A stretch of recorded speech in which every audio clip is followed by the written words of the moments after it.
Saya udah kelaparan, saya kan punya emang, udah owe-owe gitu dan gimana sih kalau kita udah kelaparan. Terus gak lama dia ketok pintu, ternyata dari Foodpanda.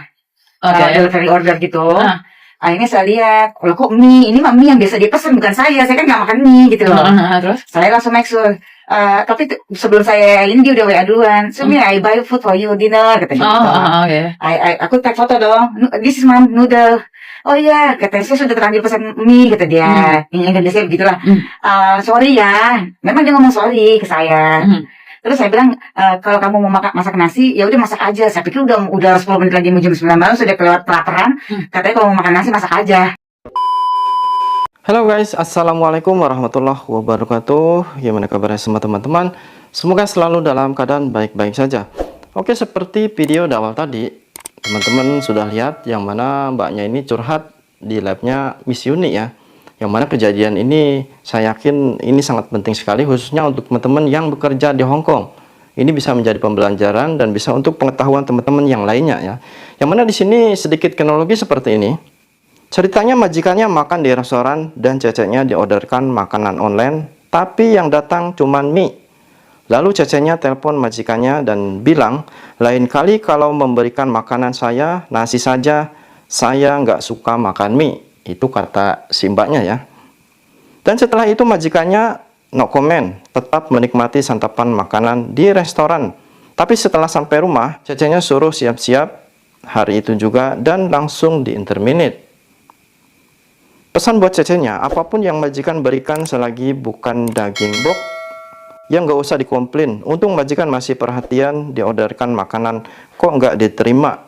Nah jadi setelah teman-teman mendengar video tadi di awal tadi juga, si mbaknya itu emang kondisinya mungkin sedang lapar ya, sedang lapar.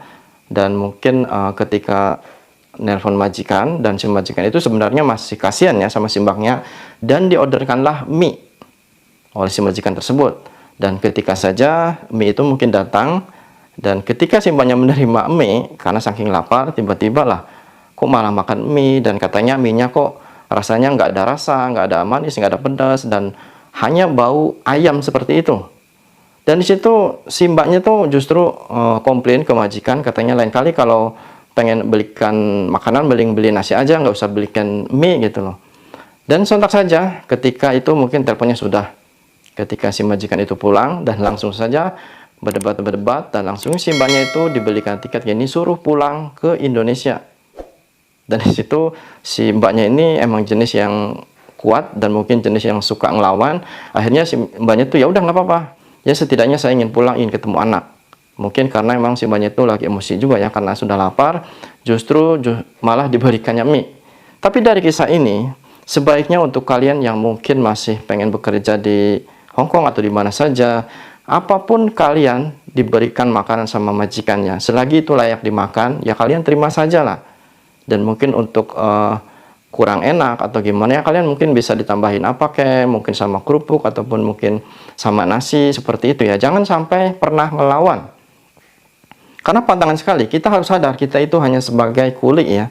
Dikasih ini kok malah majikan aku ini nggak mau loh, aku pengen nasi aja, nanti kalau ini belikan nasi aja lah. Pasti kita juga sumpama kalian jadi bos ya, ini kuli kok dikasih ini malah pengen ini pengen itu. Jadi itu sesuatu yang menurut saya emang salah dan boleh dibilang kurang sopan ya. Jadi meminta selain yang dikasihkan sama majikan, karena gimana pun itu adalah majikan kita, dan masih baik si majikan itu mau memesankan makanan ya, diantarkan ke si mbaknya, ya kita terima saja lah apapun makanannya, yang penting emang layak dimakan. Kalaupun mungkin itu ya kita tambahinlah dengan apa kayak gitu. Jangan sampai komplain ataupun justru ngeyel ya, sampai berdebat. Ini otomatis nanti membuat naik darah si majikan ya, akhirnya apalagi dipulangkan. Gimana coba? Jadi ini bisa menjadi pembelajaran teman-teman yang mungkin punya sifat keras ya. Kalaupun kalian keras, namun kalau kalian bekerja ikut orang, jangan digunakan sifat tersebut. Ingat, tujuan kalian ingin bekerja demi masa depan, kalian punya impian. Jadi sifat keras kalian ditahan. Ya demi masa depan kalian. Karena kalian juga ikut kerja sama orang. Jangan sampai berani ngelawan, apalagi ini dikasih loh. Sudah dikasih justru mintanya yang lain. Otomatis majikan, ini pembantuku dikasih ini kok nggak mau, malah pengennya ini itu. Jadi Mungkin ini bisa sedikit menjadi pembelajaran dan pengetahuan untuk teman-teman yang lain. Apapun yang dikasih sebaiknya kita terima saja. Dan mungkin itu layak enggaknya dimakan, ya kita cicipi dulu. Kalau emang layak kita makan, kalau enggak setidaknya ya langsung dibuang atau gimana. Jangan sampai ketahuan majikan, apalagi jangan sampai komplain. Ya, jangan sampai komplain. Takutnya nanti terjadi seperti Mbak ini. Nah, jadi dari kisah ini bisa menjadi pembelajaran untuk teman-teman. Gimana baiknya jangan sampai pernah komplain ke majikan ya. Takutnya nanti dipulangkan. Mau dipulangkan. Nanti mau tanam jagung di rumah loh. Nggak ada kerjaan, nggak ada uang. Repot kan? Saya Ron Saputra, Suara TKI.